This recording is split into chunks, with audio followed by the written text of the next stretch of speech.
if you're a child and you're growing up in a maladaptive environment, and every time your caregiver comes into the room, you learn how to respond to that. You hear the key in the door, you don't walk up to your caregiver with your arms held aloft, you dive behind the sofa, and that keeps you alive, and you survive your childhood in that way. So what happens is you get physical brain changes. The brain actually physically develops in such a way as the amygdala is excessive. You are more highly tuned to fear. And the prefrontal cortex, the green area there, is shrunken. It's attenuated in its development and in its network connectivity. You're not so good at seeing the good in things. You're not so good at using judgment and rationality and reason to overcome that instinctive amygdala response. Now, what's interesting about this is you could consider that disorders like addictions and PTSD are actually signs of a healthy brain. You know, that little kid, that 2 or 3 year old, is a mug if they're not scared all the time. It's them being scared all the time that allows them to survive their childhood. But then, of course, as they go into adulthood with those permanent physical brain changes, those survival mechanisms that kept them alive in early childhood become maladaptive for them, and they hinder their development of intimate relationships. So PTSD can almost be seen as a healthy response to a noxious environment, but it's extremely maladaptive for most functioning as an adult. So forgive that little physiology lesson, but it's quite important. Going back to attachment again then. So if you're lucky enough to come from a childhood in which you were loved and cared for and played with and praised and told that you were lovely and beautiful and were going to achieve a lot, you'd build up this narratives of self. You know, I'm a good person, I can achieve, I'm loved and lovable. And also a picture of the world. People are good, people will help me, the world is safe. And actually the world is pretty safe. You know, despite what the media tell us, most people everywhere have a pretty good secure attachment, and most people are actually really nice, actually, and then charitable, and they look after one another, and they're not violent, and they're not committing crime. And we're not held in check, right, by some crazy police state. The reason we're not all going out mugging and raping and robbing one another is not because there happens to be a police station in your town. It's because you don't want to do those things, because most of us have had this secure attachment, and it does keep us in check. But if you've had this insecure attachment, if you've been constantly abused and traumatized, you build up this very negative sense of self and the world. And this is so overwhelmingly difficult to appreciate that the best thing you can do is to just numb yourself with dangerous drugs such as cocaine and heroin, and far, far more dangerous drugs such as alcohol, to numb the world, block out the sharp edges, and sedate yourself. Now, it's really, really hard to treat anxiety-based disorders due to trauma. There's no single treatment. So as I said at the beginning, we treat them symptomatically. If the patient's depressed, give them an antidepressant. If they can't sleep, give them a hypnotic. If their mood goes up and down, give them a mood stabilizer. If they're hypervigilance, one of the core features of PTSD, if that becomes paranoid, give them an antipsychotic. So there they are, 4 different classes of drugs, none of which are treating the cause, the trauma. All of those drugs are just treating the overlying symptom, which is the depression or the poor sleep or whatever. So a good analogy I use here would be the antibiotic analogy. If you've got an infection due to a microorganism, a bug, now one of the symptoms of an infection is a high temperature, a fever. Now that fever, that high temperature is very uncomfortable. You can take a drug like paracetamol or ibuprofen or aspirin, and that will bring down your fever. Great, why not? Do that. It's well worth it. Now, paracetamol, ibuprofen, they're not antibiotics. They ain't going to kill the bug, but they will take off the fever, which will make you feel a bit better while your body then fights the infection. Now, when we give these patients with chronic anxiety-based affective disorders, addictions, PTSD, when we give them daily maintenance therapy with SSRIs or other daily maintenance drugs in psychiatry, that's what we're doing. We're treating the temperature.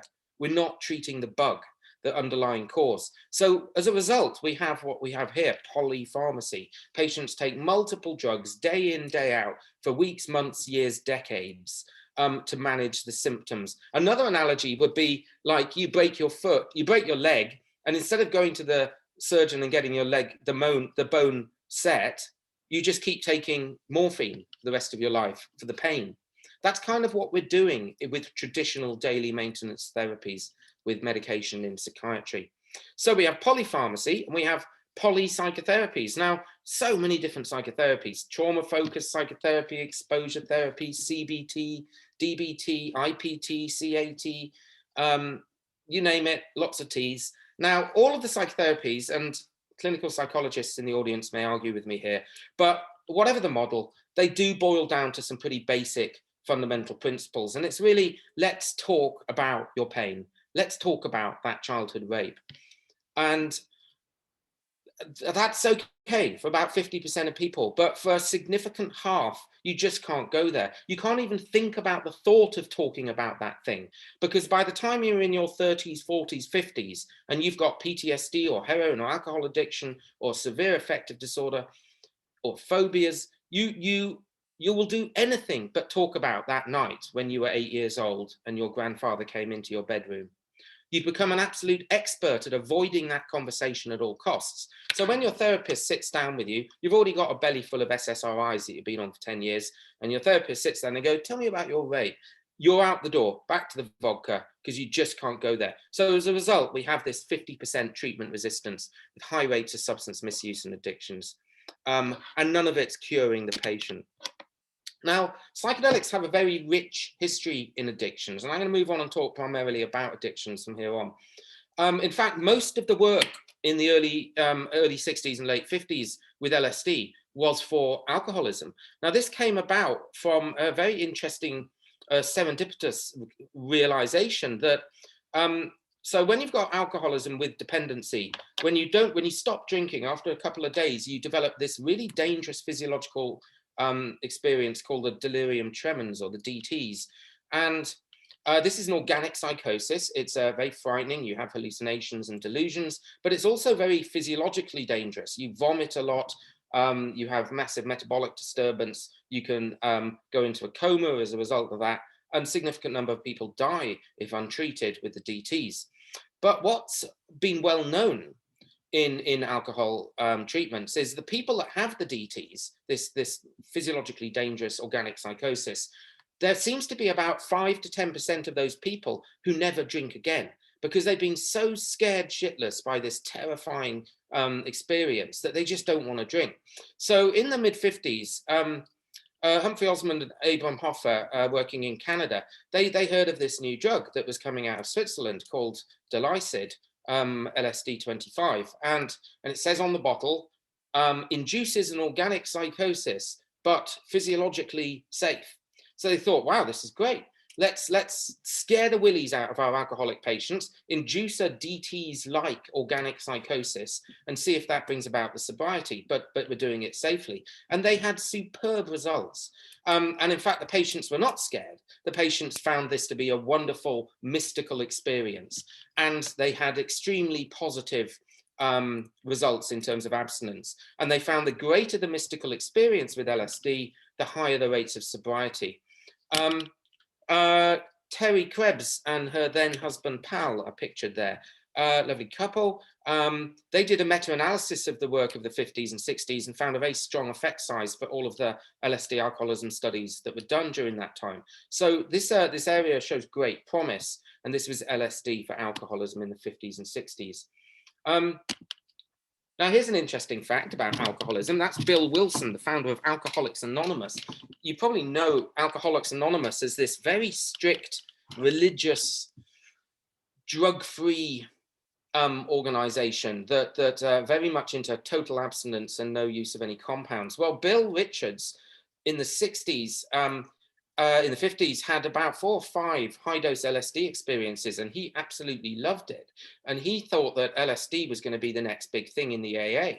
And when he talks about the higher power, he's talking about the LSD experience, and he wanted it to be part of the 12 steps. Of course, since then, the use of LSD has been kind of very much eradicated from the AA narrative. But it's interesting that even AA has its roots in LSD therapy. Now, in modern times, this is Michael Bogenschutz in New Mexico, who has recreated an alcoholism study with classic psychedelic psilocybin, the active component in magic mushrooms. And he found, again, the higher the intensity effects of the spiritual, psychospiritual, mystical experience, the greater the rates of sobriety and the less relapse into alcohol that he saw in his patients. So we based our MDMA study very much on his alcohol addiction study with psilocybin. Now, 3,4-methylene dioxymethamphetamine, a remarkable molecule. I've actually got an MDA t-shirt on. So great molecule, very, very interesting. And we decided we wanted to look at this. Now, to date, 99% of all the MDMA research clinically that's gone on has been for PTSD, post-traumatic stress disorder. Ours was the world's first addiction study with MDMA, and we didn't know whether it was going to work. We know that it's this non-specific adjunct to psychotherapy. We know it induces a bit of a peak experience, but it doesn't really induce a spiritual experience. Around about 5 to 10% of first-time threshold dose MDMA users, ecstasy, for example, would report a mystical spiritual experience on MDMA. But that's nothing like the sort of 80 to 90% that you get with high dose, threshold dose LSD or psilocybin. So maybe it wouldn't work. But we also knew that MDMA worked really well with trauma and empathy. And we also knew that it worked, therefore, with addictions, or at least that was our hypothesis, because working in addictions, we know, I've always considered alcohol addiction or heroin addiction to be essentially PTSD plus substance. All of the patients have this awful trauma history in childhood, whether it's the big T or the small t trauma, it's very common. So we kind of put 2 and 2 together and thought maybe MDMA would work to treat alcohol dependence. And that's how we came to the study. Now, fantastic molecule. I've always said this, if you were going to invent a perfect tool for trauma psychotherapy, you'd come up with MDMA, you really would. It's quite remarkable. It's short acting, it's about 2 to 5 hours. It's mildly psychedelic in a classical sense, in that it does induce some mild perceptual disturbances. It certainly makes psytrance mildly bearable.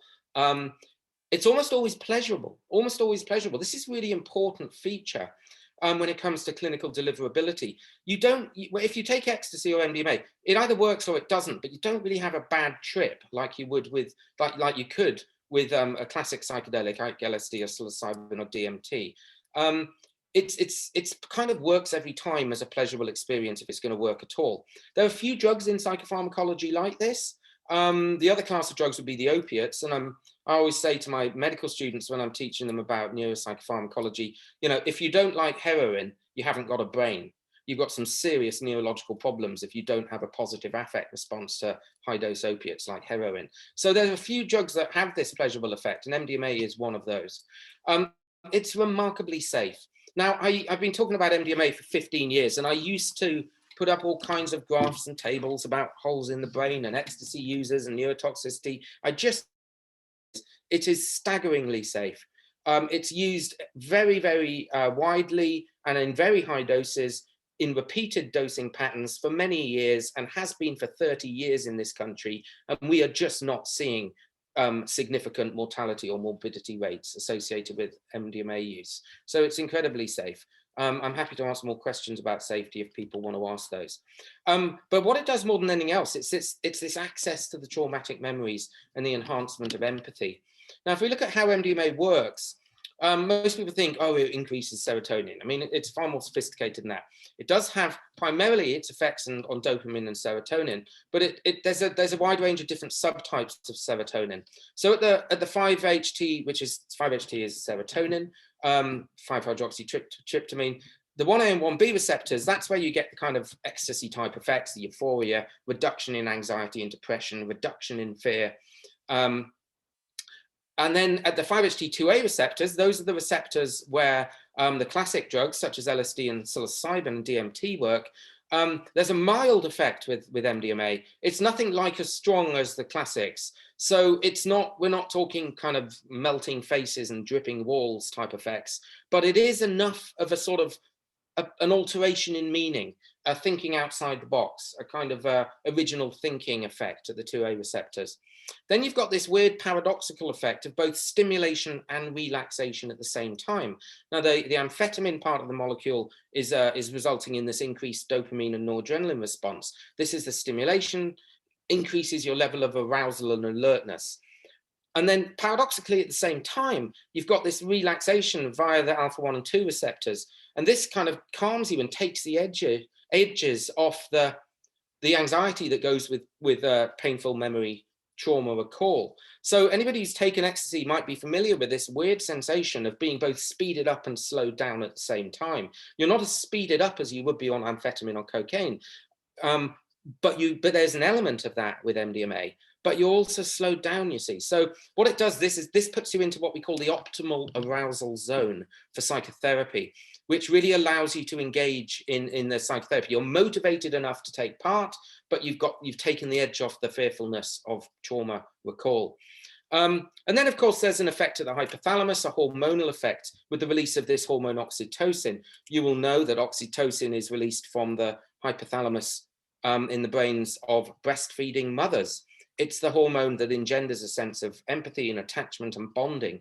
So when you add up all these things together, positive mood and creative thinking, this paradoxical stimulation and relaxation at the same time, and a whole heap of empathy and bonding, this is the best statement that sums up MDMA. It selectively inhibits the fear response whilst leaving the other faculties intact. And that's a very, very important, it's a very, very important statement, that. Now, many drugs inhibit the fear response. Bottle of vodka very nicely inhibits the fear response. Bag of heroin very effectively inhibits the fear response. That's why these are the sort of drugs of choice for people with trauma. But the trouble with those drugs, opiates, alcohol, they're very messy drugs. You can't function on those. You can't talk about your issues. You can't remember. What's so beautiful about MDMA and so unique in terms of its pharmacology is that it just takes out the fear. But you can still talk and walk and think and remember and debate and reflect and recall your past and engage with your therapist. And that's really quite remarkable. But the fear is gone, just the fear. And you remember it all the next day. I often say to the patient the next day after MDMA, I'd say, wow, you talked for like 6 hours yesterday all about your trauma. Do you even remember? Were you just off your head? Were you just high? Or was it all gobbledygook? And they always say, no, I remember it all. I remember every single part of it. It was clear as a bell. So it lasts afterwards as well. It's just the fear that's gone. And I always like to share an anecdote with you at this point. So when I was like 18, 19, a student in the late 80s, early 90s, after a rave, we were all lying around. I was there with my mate Jez, and we were all lying around, all feeling really loved up. And somebody said, oh man, let's think of the worst possible thing we can ever. And someone went, oh man, let's imagine our mums dying. And we all lay there like, and then someone said, it's not that bad. And that's what's really weird. This is before I went to medical school, before I knew about MDMA and psychotherapy, but that's kind of what we do when we use MDMA. It's a compound you can take that takes the edge off the fear and allows you to talk about a difficult thing without being overwhelmed. And here we are with our brain again, and there's that hardwired, networked, excessive amygdala response as a result of childhood trauma, and our shrunken prefrontal response because of this fearful childhood with our patient with PTSD or addictions. You give them MDMA, and you absolutely reverse that. And this has been demonstrated in fMRI scanners. MDMA attenuates it, shrinks the amygdala response, turns it off almost, and it boosts the prefrontal response. Your ability to use logic and reasoning and think positively about yourself and the world and your past and your future is all enhanced on MDMA. So the perfect drug for psychotherapy. So what we did was we put together our open label tolerability and safety study. World's first study with MDMA therapy for an addiction. Now, it was open label, no control group, no placebo. And you may say, well, that doesn't sound very methodologically sound. Well, it's what you have to do. When you're using a new drug in a new condition for the first time, you have to start with an open label safety and tolerability study. So we had 14 patients. And we had a male-female co-therapist pair. They received MDMA twice, and they received a dose of 187.5 milligrams at each appointment of the MDMA, and these were sandwiched between non-drug sessions. So you can see there from the top, patients all came in, heavy daily drinkers, between 50 and 300 units of alcohol a week, which is roughly between 5 bottles of wine and 3 bottles of vodka a day. No, 5 bottles of wine and 3 bottles of vodka a day, yeah. They underwent a detox. So you use a medical drug called Librium or chloride epoxide. You take that for about 7 to 10 days, come down all the way to 0 in your drinking. You're not going to get the DTs. You're not going to get seizures. And then they come into the 8-week MDMA psychotherapy course. And they take MDMA twice, sandwiched between these non-drug sessions. And after each MDMA session, there's a session the next day because they stayed overnight. And then we followed them up at 3, 6, and 9 months to collect data. So this is a pretty typical protocol for psychedelic therapies. There's always a combination of drug and non-drug sessions. It's never just drug sessions. Now, I love this table because it's so boring. Look how boring that is. It says absolutely nothing. But this is exactly the sort of table you want with a safety and tolerability study. No adverse events recorded. No suicidality or affect drop, no suicide, no very positive subjective reports, no abnormal test results in terms of bloods or ECGs. Spectacularly boring, but excellent results for a safety and tolerability study. We knew that would be the case because we know MDMA is very safe, especially in clinical conditions, but we had to do this for the MHRA. And this is a very important thing. You know, as I said, we've got a 30-year history of heavy MDMA use in this country. We're talking 750,000 doses of ecstasy are taken every weekend. Every weekend, 750,000 doses of MDMA or ecstasy are taken in the UK and have been for the last 30 years. Yet the rates of morbidity or mortality are staggeringly low, very low, maybe between 5 and 20 deaths a year. Most of those are usually associated with other drugs, particularly opiates and alcohol, and certainly they're associated with impure samples of MDMA because you're not going to get the kind of quality of MDMA on the street that we would use clinically. So I know it may sound like a controversial thing to say because there's a lot of fear and public perception around the harm of ecstasy, but it's just wrong. I mean, I'm not being controversial. That's a data-driven statement. And there's plenty of data to show that, and we have 30 years of data to show that. What you can absolutely bet is those 5 to 10 deaths a year all get on the front page of the Sun, giving us this perception that MDMA is a very dangerous drug. It simply isn't. We would know about it by now. Now, what I am not saying, kids, is Dr. Ben says it's fine to take ecstasy because it's perfectly safe. It's not perfectly safe. Water's not safe. Air isn't safe if you fall through it for long enough and then hit the ground. Paracetamol, aspirin, heroin and cocaine are not 100% safe, and antidepressants are certainly not safe.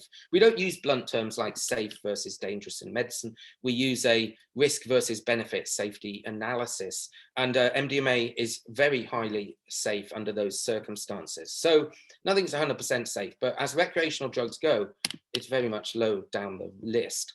Now, nevertheless, despite safety, the ethics committee wanted us to look at physiological data during the MDMA session. These are the pooled results across 26 MDMA sessions. Thanks to our research assistant, Steve, for this fab graph, because he's got like 4 or 5 different rating scales all on one bit of paper here. So the green line is the drug effects, which, as you can see, kind of rise in the first hour. They rise again in the 3rd hour after the booster dose at 2 hours, because they took a half dose 2 hours in. And then they come down as the course of the day goes on. The brown line below that is anxiety levels, which obviously started slightly higher because the patients were kind of anxious at the beginning of their session, but they all came down to close to 0.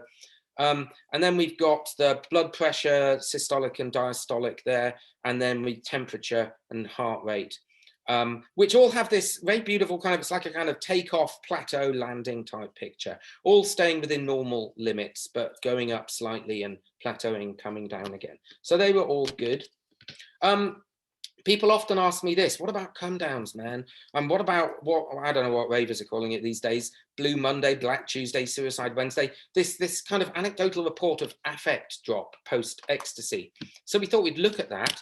And what we did was we measured the mood state with this profile of mood states questionnaire. We also looked at suicidality and sleep for 7 days after each of the 2 MDMA sessions, right? I telephoned the patient and collected all these rating scales. Now, the POMS scale, profile of mood states, you can see just negative scores. Anything above 0 on the POMS score is depression, low mood. Anything below 0 is what we call a kind of euthymic or normal mood. Anything below 0 is not only not depressed, it's actually a elevated increased level of happiness. So, and there you go, there's the pooled results of the 2 different MDMA sessions. Quite unsurprisingly, they're even lower in the session 2 than they are in session 1, because people are even less anxious and more familiar with the MDMA. So not only do people not get this ravers anecdotal 3-day affect drop, they actually had a positive mood, an afterglow. I mean, this is like a sort of classic psychedelic afterglow, which we weren't expecting. This is more like what you see with positive LSD and psilocybin. So there is no Suicide Wednesday with our MDMA given clinically, and I think this needs some explanation. I mean, how do people take ecstasy these days? What do? You go to the pub, you have a couple of pints, you go to a club, you drop a pill at midnight, have a couple more pints, have another pill at 2, go back to someone's house, snort some cocaine, snort some amphetamine, smoke endless spliffs, drink a bottle of red wine, stay up all day Sunday, maybe crawl into bed and get 3 hours sleep and a cup of soup on Sunday night. You go into work on Monday or Tuesday, you feel like crap, and then you say, oh man, it's MDMA serotonin depletion. It's not, it's a bloody hangover. You've been larging it for 2 nights. You haven't had any sleep. You've been dancing. You've been boshing loads of other drugs, and particularly alcohol and cannabis. And you haven't slept and you haven't eaten. So when they come into our clinic, and you come into the clinic and you take 100%, well, 99.98% pure MDMA at 9:30 in the morning, having had a good night's sleep, you're up all day, you come down by 5 o'clock in the evening, you feel really chilled, you've had a great day with your therapist, you eat pizza, you have a beautiful night's sleep, and then you have that, an afterglow effect for a week. So what this tells us, we cannot make assertions about clinical MDMA based on recreational ecstasy users, whatever the hell they are. So when we take MDMA in a clinical setting, we just don't see this anecdotal mood drop. Now, let's get on to the drinking behavior. So now, before we started our MDMA study, we had some real problems getting our MDMA. We were like 18 months delayed on starting because we couldn't get the purity. They had to do 4 or 5 crystallization runs. We started with 1 kilogram of precursor. A guy at MAPS called Rick was making this for us, and it was supposed to have 1 kilogram of MDMA. Now, in the end, we only ended up with 190 grams because they had to keep doing more and more crystallizations in order to get to the 99.98% pure that MHRA need. I'll tell you what this means is that up in Newcastle, in a relatively unlocked shed, there are large barrels of what chemists call sludge, because it's not quite the right purity. It's probably only 92 to 96% pure MDMA, just to make a point of that exists somewhere. So anyway, in that 18-month delay waiting for our 99.98% pure MDMA, we did this little mini study. Now, this was interesting. What we looked at here, we did an observational study, which we could use as a comparison group. So we looked at patients coming in to Bristol with alcohol dependence. And as you can see at the start there, 1 month before screening, they were drinking on average 159 units of alcohol a week. We detoxed them down to 0. And then we didn't intervene with any MDMA. All these patients had was the very best gold standard treatment that modern NHS medicine gives its alcoholics. Rehab, anti-craving drugs, group therapy, individual therapy, AA, MAP groups, you name it. All the very best bells and whistles that the NHS gives its alcoholics post-detox. And there you go, the very sad and not unexpected result that by 9 months, they pretty much all returned to the same levels of drinking post-detox. That is how poor current treatments of alcoholism are. So that was our sort of control group. Now there is the BIMA study outcome. 130 units on average a month coming into the study, a week, sorry. That's a lot of alcohol. Down to 0 at detox. And then we gave them the 8-week MDMA course. And then by the end of 9 months, the average weekly units were 18.7, a staggeringly good result. And if we superimpose those two graphs on top of each other, but we change the axes here to patients consuming over 14 units a week. So in other words, the definition for AUD, alcohol use disorder, 100% of patients in both groups are AUD at the beginning. And then there's the red line, that was the outcome study. And there is the MDMA group with the black line. Now, I don't know how much you know about human psychopharmacology research graphs, but that is a staggering result. You don't see graphs like that in human psychopharmacology research. The difference between those two groups is immense. This blows out of the water the current best treatments for alcoholism. Certainly deserves some further research. There's a few qualitative statements there of, that's some pictures of our research team as well and our compound. Yeah, you know, because it was a safety and tolerability study, we were very interested in what people had to say about the experience itself, and we have lots of positive statements. And so what's the next step for us? Well, this was an open label, non-placebo controlled study. So the most obvious next step is to do a randomized control study, an RCT, to test the efficacy of MDMA against a placebo. And what we're going to do, we've been thinking about this a lot at Awakn, we're going to not target dependent daily drinkers, because whilst that's a very difficult and distressing clinical group, it's about 2 to 6%, around about roughly 4% of the population that have daily dependent drinking. But a staggering 25 to 40% have harmful drinking. So that's drinking over 14 units a week with some degree of mild psychosocial disturbance. And now that figure was around about 24-25% of the population pre-COVID.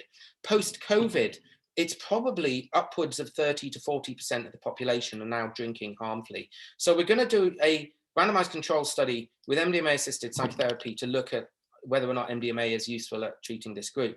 And our end goal here is to get MDMA approved as a licensed therapy to treat AUD under the FDA and EMA, which are the regulatory bodies for medicines. So this is a great goal, and this is a huge goal, and we've got, it's going to take several years, and we've got an awful lot of work to do, but it's an obvious next step. This is our current, as of today, best diagrammatic picture of what we plan. We're going to throw in a third MDMA session there. We think that a third session will be really helpful for patients, because a lot of people towards the end of the first course really wanted to do more MDMA, funnily enough, and then follow them up at 9 months. So that's our plan going forward. Now, just to answer, just do a few bits about the whole medicalization of psychedelics, because I think we ought to look at that. There's a lot of reasons, you know, why are psychedelics not being used clinically? What are our barriers to and challenges? Well, here are some of the things that critics might say. You know, you're swapping one dangerous drug for another if you give patients, vulnerable patients, psychedelics. Well, that's absurd. There are very, very few more dangerous things you can do to yourself than drink a bottle of vodka a day. There are very few drugs in my medicine cabinet that are anywhere near as bad for you as a bottle of vodka a day or 5 bags of heroin a day injected. So that's absurd. That, you know, MDMA is incredibly safe. It's far, far safer than the drug we're using it to treat. So that's absurd. Risk of addictions to psychedelics. Psychedelics have a very low addiction risk. The classic psychedelics, LSD and psilocybin, they do virtually nothing to you in physiologically. They're pretty much inert physiologically. And also, so what for addiction, we can look at 2 different areas. Look at animal studies with addictions. You can give animals the option to dose with different drugs, cocaine, MDMA, alcohol, nicotine, opiates, etc. And if you give them cocaine or alcohol, the rats just keep pressing the lever, getting more and more deliveries of this drug until they finally decide to stop eating and having sex with one another, which is what rats like doing more than anything else. And they just wither away and die, still pressing the opiate and cocaine and alcohol button. And that's one of the models for addiction with psychedelics. With those other drugs. If you give them psychedelics, they kind of usually just press it once and then don't go back again. So you don't see psychedelics in animal models as being used in an addictive way. The other thing you can look at for addiction is the epidemiology of the drug use. And as I said, psychedelics have a low addiction potential. Psilocybin, magic mushrooms, LSD, ecstasy, these drugs are not on the radar for drug services, for addiction services. They're just not on our radar. You don't get people going out robbing one another to buy some magic mushrooms to get their next magic mushroom fix, or, you know, robbing your car in order to buy an ecstasy pill. Just doesn't happen. You don't see the typical addiction drug-seeking behavior. So that's a load of balls. Lack of research proven efficacy. This is rubbish. I mean, look at every single one of the last 15 years of psychedelic studies have staggering results, not just like mildly good results, staggeringly good results like we found in our MDMA study. So the proven efficacy in research is immense. So that's bollocks. Sends the wrong message, read drug policy. Don't even get me started on drug policy.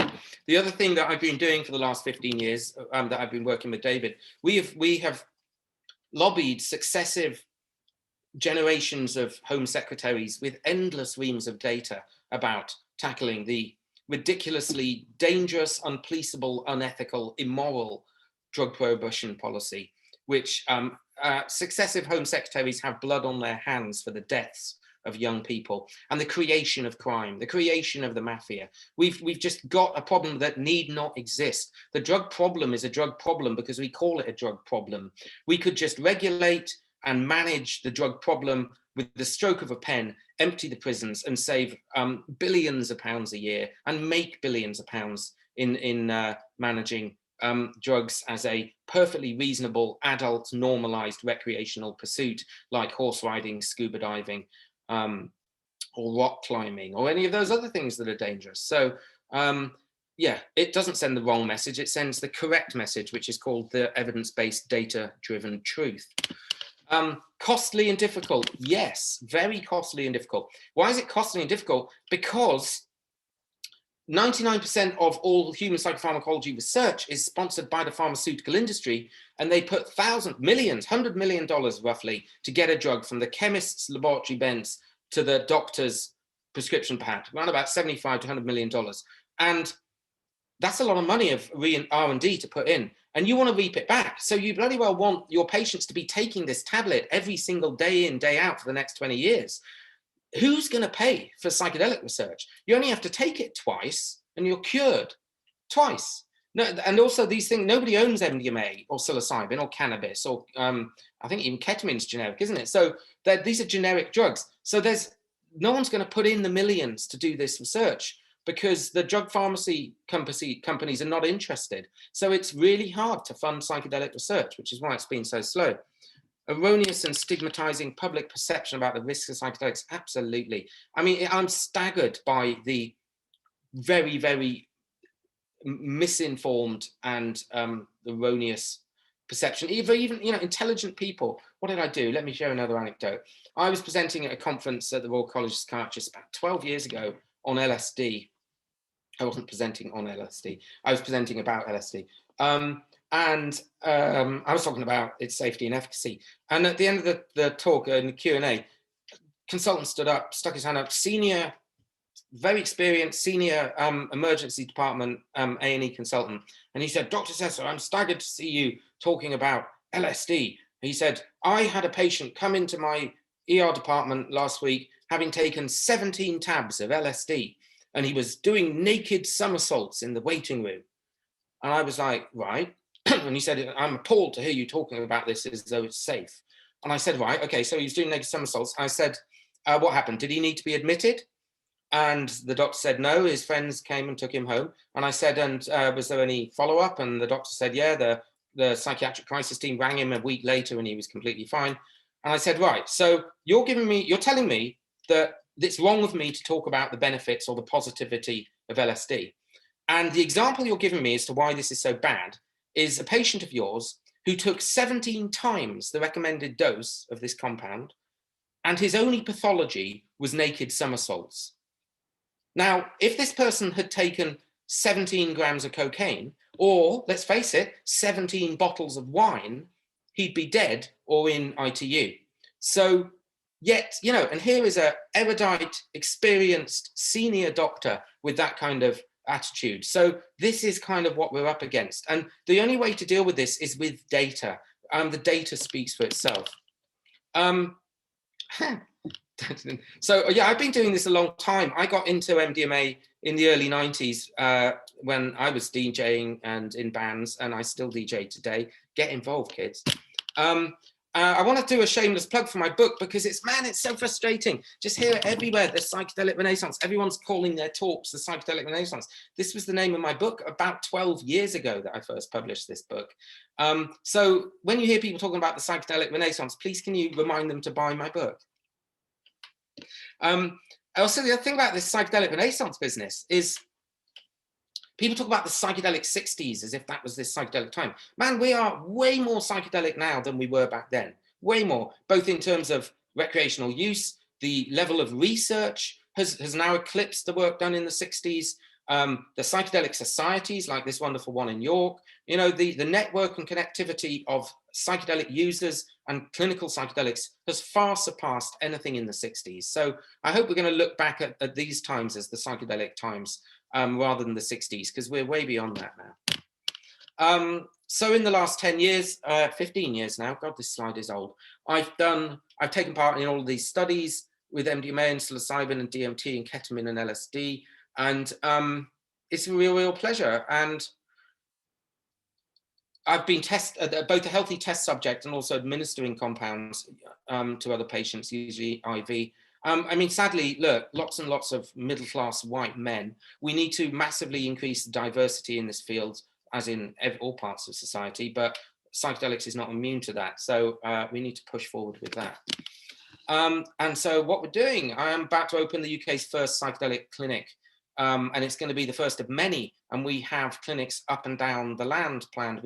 So we're opening Bristol next month, and then by the end of the summer, one in London, and then Brighton, and then Manchester, and then Edinburgh and Birmingham, and let's hope York. Yeah, if there's anyone in the audience who wants to open a clinic in York, we want to be the high street presence of psychedelic therapies.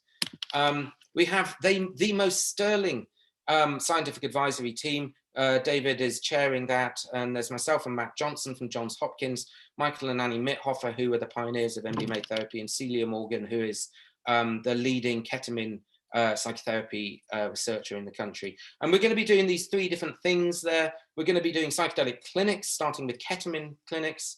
We're going to be training therapists to become psychedelic therapists, and we're going to be carrying out independent psychedelic research from our multiple sites. So it's all very exciting. It's all a bit of a building site at the moment. I mean, so our entire building team have come down with COVID, but it's looking cool. It used to be a really cool Indian restaurant. It's got this great corner plot in Bristol, and it goes down over 3 different levels. It's really cool, but it's going to be great when it's finished. And I've pretty much finished as well. Old Freudy. So thank you very much for listening. I hope you've enjoyed the talk. I have concentrated mostly on MDMA and trauma and addictions, with a little hint of shrooms and stuff. But I'm happy to stick around for as long as it takes to answer all your questions. So thank you. I shall stop sharing. Huh? Awesome. Thank you so much, Ben. That was great. Yeah, if you guys, anyone's got a question, if you just pop them in the chat, and then either me or Ben will get to them. We'll get through as many as we can. Ben, I've got 1 or 2 to start off with, if that's all right. Yeah, go for it, man. I was wondering about, you mentioned the costs of these therapies. How cost effective is it, and will it be in the future?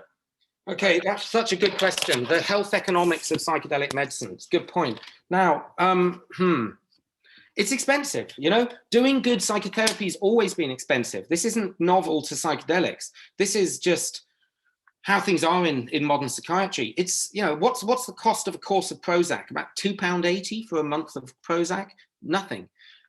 Psychotherapy has always been expensive. It's all that time with therapists, and we don't do it. So it's much easier for the GP to just put you on Prozac and not put their hands in their pockets and actually give you the proper evidence-based treatments. So MDMA-assisted psychotherapy would probably cost about £10,000 to £15,000 for a full course if you priced it all up. I mean, that's a lot of money. But if you think about it from a public health perspective, there's nothing more expensive than a, oh, sorry. There's nothing more expensive than untreated addicts. Untreated addicts are very, very expensive. They have their livers changed, they have their limbs cut off, they get heart disease, they get dementia, they come in and out of prison, they lose their children, social services are involved, they can't work. It's really expensive to have untreated mental health patients. So that upfront cost soon pays for itself in terms of putting up that 10, 15 grand. So we're not sure how much the cost of things are going to be. But there's a strong argument that it's worth it. It's false economy to cut corners with good mental health care. And do you see it ultimately being on the NHS? That's not my fight, but I hope so.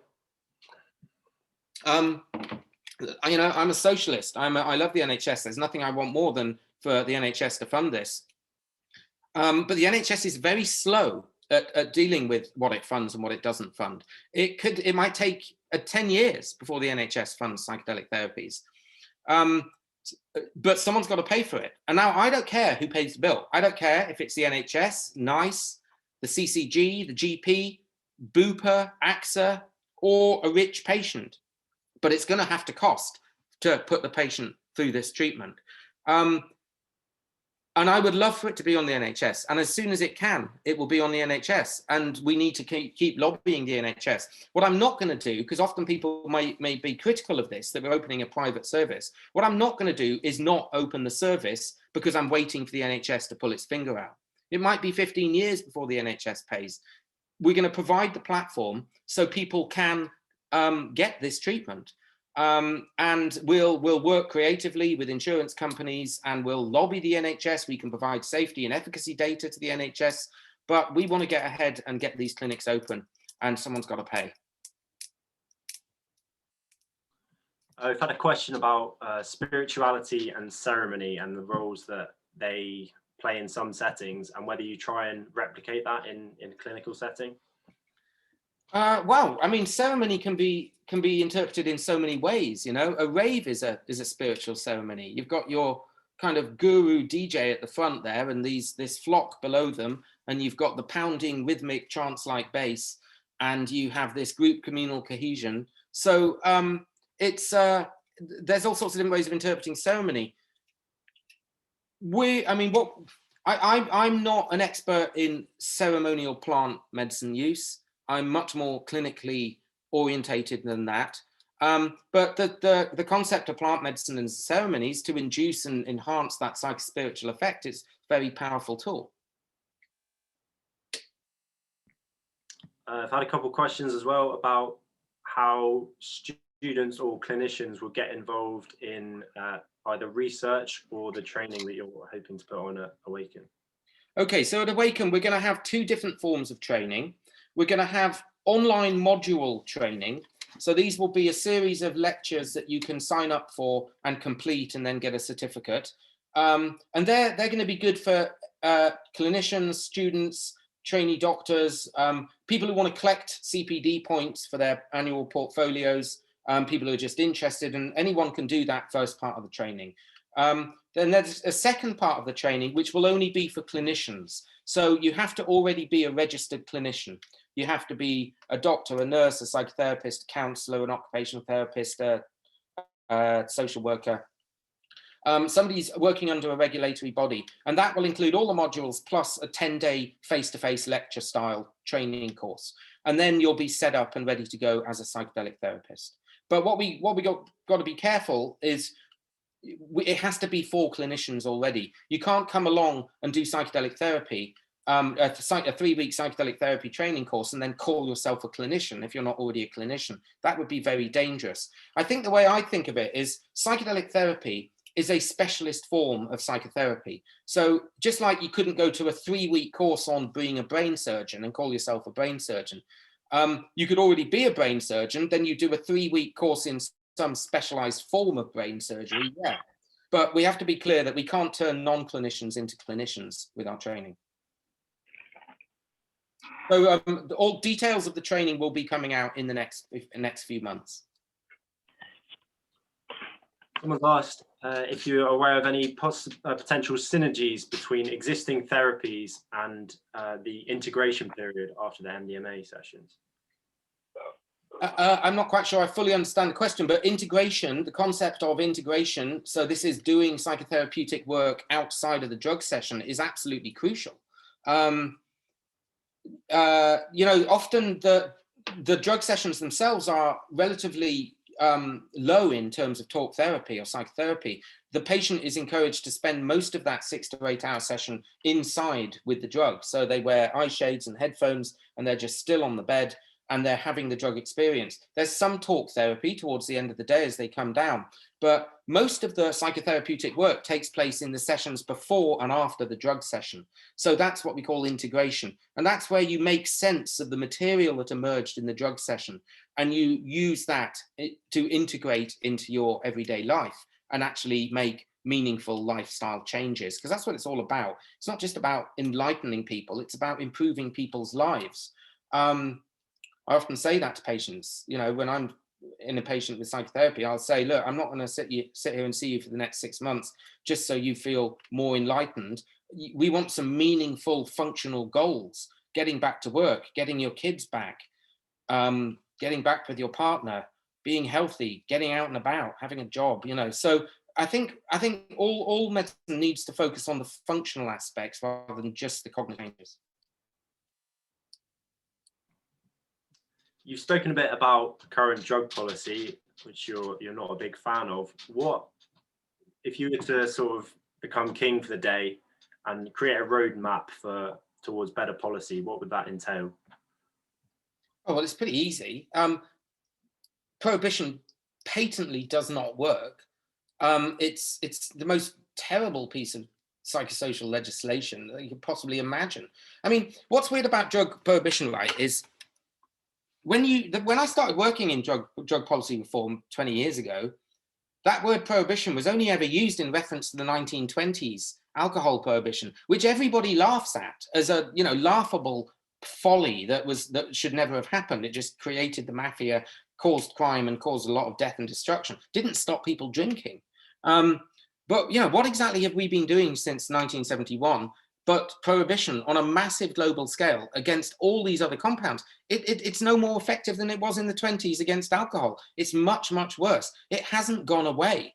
It's this insane head in the sand mentality that if you ban something, it'll be managed. So we have the drug problem. The problem is that drugs are banned. That's the only problem. If we banned scuba diving tomorrow, scuba diving would not go away. What you would get is underground or underwater scuba diving centers. You would have illegal black market scuba diving centers with dodgy equipment, no CEOs, no right to reply, no customer services, no testimonials, no scrutiny, no supervision, but people would still use them. They'd go scuba diving and they'd die. Now that's what we've got with the drug situation. It hasn't gone away. It's just, we've just handed the franchise to criminals to let them run it. And it's a multi-trillion-pound business. It's absurd. There's no question it's on the way out. The war on drugs is on the way out. It's happening all over the world. We will look back in this country and all the others and hang our heads in shame for the last 50 years with this awful policy. It's hard to imagine any tweaks to current drug policy that wouldn't be any worse than what we have. You know, there's nothing. What can we do? Should we double the number of prisons? Will it then start to work? Of course it won't. It's absurd. Don't get me started. Sorry for getting you started. I've had 2 questions about whether or not you use music in the sessions, and if so, music. Music is a very, very important therapeutic tool. Enhances the therapy. So we use a couple of different playlists that our friend Mendel Kellin put together. He works at Imperial, and he's now got a service providing music for psychedelic therapy sessions. And we had a sort of 6-hour playlist that varied in terms of different genres of music, but it had this really great kind of increasing beat. So for the first 90 minutes, the beat, it starts really slow and it builds up, and then it sort of peaks for about 3 or 4 hours with a steady kind of lower than 120 BPM beat. And then it comes down towards the end of the day. So music's very, very important part of all psychedelic studies. And you get different sorts of playlists for different compounds for ketamine, MDMA, LSD, etc. We've had a question from Victoria, who is a therapist working with children and teens with trauma and often ADHD, etc. Guessing this is a bit down the line, but what do you think is the sort of age cutoff? Do you think working with teens and maybe even children is feasible with these substances or not? Yeah, now, as a child and adolescent psychiatrist, you learn pretty early on in studying pediatrics that people often turn this question around as if you couldn't give it to children, could you? What you learn very, very early on in pediatrics is actually, how unethical is that statement?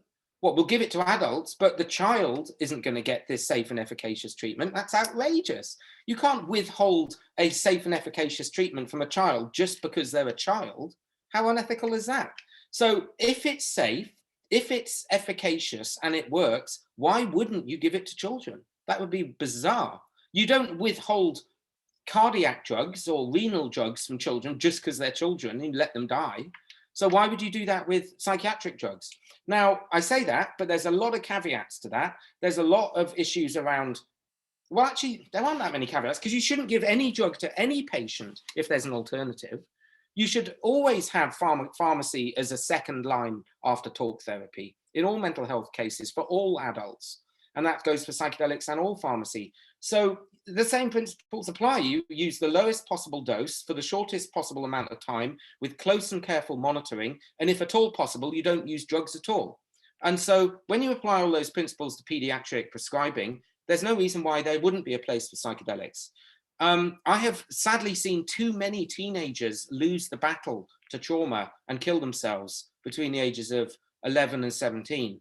Because they have, for the same reason as adults, been unable to engage in trauma-focused therapy and the medications that they take don't work. I've seen too many suicides and I see no reason whatsoever why psychedelics can't be applied to children safely. Okay, someone's asked if you know of other clinics or similar projects being set up in other European countries. No, I mean, not of our nature. I mean, there's heaps of psychedelic research going on. Well, there's not heaps in this country really. There's bits. There's fairly wide scale 4 or 5 different sites in the UK doing psilocybin for treatment-resistant depression, run by a group called Compass Pathways. They've got sites throughout Europe and a lot in North America as well. As far as I know, ours is still the only clinical MDMA study to be run anywhere in Europe. There's things in the pipeline. There's a group called the Multidisciplinary Association for Psychedelic Studies, MAPS, and they're running global phase 3 MDMA for PTSD studies, and they're starting some in Europe, but they're not up and running yet. So there's clusters of research going on around the country. There's no other in Europe group like Awakn Life Sciences that are planning high street clinics and a string of high street clinics. I'm sure there will be, but there aren't at the moment. There's just us. Are there any physical complications with taking MDMA, for instance, with cardiovascular conditions or anything like that? As I said in that data that I showed, unlike the classic psychedelics like LSD and psilocybin, which do virtually nothing to your body, MDMA does have a mild effect on the physiology. It raises your temperature, it raises your blood pressure, and it raises your heart rate. Now, as we showed in that data, it raises them slightly and they come up and then they come down. But that could be a risk for people with cardiovascular issues, certainly people with existing hypertension, high blood pressure. We were very careful to monitor blood pressure throughout our studies. Some patients had hypertension because a lot of people with alcoholism do, and they had to be on antihypertensive drugs to manage that. It's an interesting one because if you're doing research, you're so meticulous with your inclusion and exclusion criteria to wean out all the potential people. But then look at the epidemiology of ecstasy. 750,000 doses every weekend in the UK. In that 750,000 cohort, just think how many people there are with severe stroke, heart attack, epilepsy histories, liver disease, renal disease histories. You know, so the general public is almost like a giant research group of its own, a giant epidemiological study of the last 30 years. And you just don't get high levels of morbidity and mortality at raves, where you've got 10,000 people on high dose ecstasy dancing all night, using it alongside all sorts of other drugs in ways that far surpass the kind of ways we use it clinically. Yet we still you don't hear of raves where like 50 people died of heart attacks, not with MDMA, maybe with alcohol. So, you know, again, I don't want to suggest Ben says MDMA is 100% safe. It's not, but we know it's not a big cause of morbidity and mortality, despite all sorts of comorbid conditions that people must have. But generally, you know, you want to take care about if you're taking any kind of drugs, especially alcohol. Sarah's asked a question which strikes me as a good one about how do we reckon with the fact that there is so much potential for these substances alongside the kind of stigma and the conservative public attitudes towards it in the media, the government, and in society. What are the best approaches? Because as you say, you've been hammering on the door of the Home Secretary for how many years, and it hasn't worked. And the science has been good for ages now, and it doesn't seem to be working. So, no, I totally agree. That is a really good question. Thank you, Sarah. I said this in a meeting the other day. I said, we don't need any more psychedelic research. What a waste of time and money. What we need is Saatchi and Saatchi. We need just a really good advertising agency. You know, these are being studied to death in terms of safety and efficacy. They work, they're safe. Why are they not being used? It's a great question. We need to make socio-cultural changes. We need to change the hearts and minds of people. And often that's not best done by scientists, by likes of myself and David Nutt, who, you know, plonked endless piles of data onto Home Secretaries. Cannabis is a great example, right? So there we were lobbying the Home Secretaries for decades around cannabis, all this data, nothing happened. And then what happened? 4 kids with epilepsy get on the front page of the Sun, and within a month, the Home Secretary has allowed medical cannabis. So it's really frustrating, makes me feel very impotent as a scientist to affect change through evidence base, because the government don't care about evidence-based data. That's quite clear. If they did, then, well, for a start, COVID wouldn't have been as bad as it was. Secondly, we'd never go to war. It's quite patently obvious that wars never, ever work. But, you know, we don't use evidence in politics. Politics isn't an evidence-based thing. Politics is driven by much more nuanced things that boring old doctors like me don't understand. So we need creativity. We need storylines on EastEnders about psychedelics, but not sensationalism. We need normalization. We just need a storyline. I've got this idea for storyline in EastEnders, yeah? One guy goes up to the other and he just says, all right, mate, what are you up to? And he says, oh yeah, I took ayahuasca last night. And the other guy goes, oh really? Anyway, I'll have a pound of satsumas, please. That's it, that's the story. Yeah, no sensationalism. He didn't find God and go and live in a teepee in Totnes, nor did he die or stab someone. He just simply took it, and that's it. That is the story for psychedelics. That's what we have to do. We need to normalize it. We need to desensationalize it. It's an everyday thing for millions of people, and most people take most drugs most of the time perfectly benignly. That's the story. Now, I'm not clever enough to find a way to do that. Hopefully more creative people than me can do that. I'll just keep providing the data. Do you think psychedelics have potential to treat ADHD? Do psychedelics have potential to treat? Probably. There's not a great deal of data. Cannabis certainly does. One of my other jobs is cannabis prescribing. And cannabis is used for symptoms of ADHD, but it's a maintenance drug, cannabis. It's not a curative drug. One of the ways I look at psychedelic therapies is any psychiatric disorder that responds to psychotherapy will respond even better to psychedelic psychotherapy. Now, when you say any disorder that responds to psychotherapy, that's every disorder. Every single disorder from schizophrenia to anorexia nervosa has a psychotherapy component in its treatment. So really the door is open. it's just about people writing the protocols and doing the research. I'm quite certain that we're going to see a massive broadening of diagnoses and indications for all the different psychedelics over the next 5 to 10 years. I'm wary of your time, Ben, but I wanted to ask you about... Man, I'm on a roll. I wanted to ask you about an app called Luminate, which I've been testing over the last week, and I think you have as well.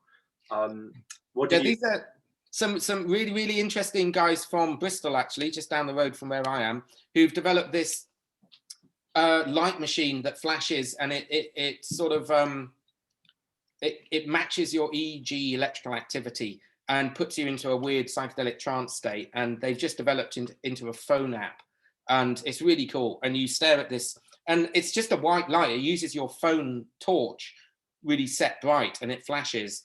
And it's really cool. And actually, after you've been staring at it for a few minutes, you start to really trip out and have all these geometric shapes with eyes closed. It's called Luminate.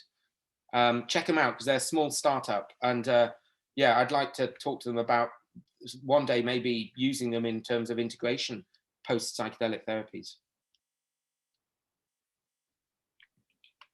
Cool. So Juan has asked, you mentioned the excess of old white men in the photos. What's the middle-aged white men, if you don't mind? Yeah. Sorry. What's the solution to that? How do we get more diversity in psychedelia? Oh man, the same way as we do everywhere. We tackle the disgusting vileness of inequality at every single turn that we meet it. I'm one of these weird people who likes the idea of positive discrimination. Not everyone agrees with that. I don't think we've earned the right to have equality yet. We haven't even got equity. I think we need to positively discriminate towards giving people who've been trodden on for tens of thousands of years a place at the table. And in psychedelics especially, I mean, it's particularly important in psychedelics because, you know, with so much of what we know about psychedelics comes from non-Western indigenous uses of plant medicines. So it's really, really important to tackle diversity in all aspects of society, but psychedelics especially. Got a few general questions about people asking for the best database for research papers and kind of wanting to learn more for themselves or for their kids. Where would you point them in that regard? Well, I'm quite certain, Casper, that you post all the latest papers on your York website, do you? Yeah, that's a good point. You can follow us on Facebook, Instagram, etc. Yeah, I would expect all the different psychedelic societies around the country to be regularly posting latest papers that come out. Our MDMA BIMA study is coming out in the next week or two. We hope there'll be a big press launch for that. MAPS, the Multidisciplinary Association of Psychedelic Studies, they've got some great papers up there. My own website, drsessa.com, has got all my papers and all my videos and podcasts and talks and interviews. And then lots of links from them to other papers. But there's the psychedelic societies all over the country are really good, and there's one in every town now. And you know, they should be a good resource for posting evidence-based stuff. Subscribe to the Journal of Psychopharmacology. Subscribe to the PsyPress, it's called, the Psychedelic Press UK. They do a quarterly journal with lots of psychedelic publications. They're pretty cool as well. And there's so many books. There's so many appearing all the time.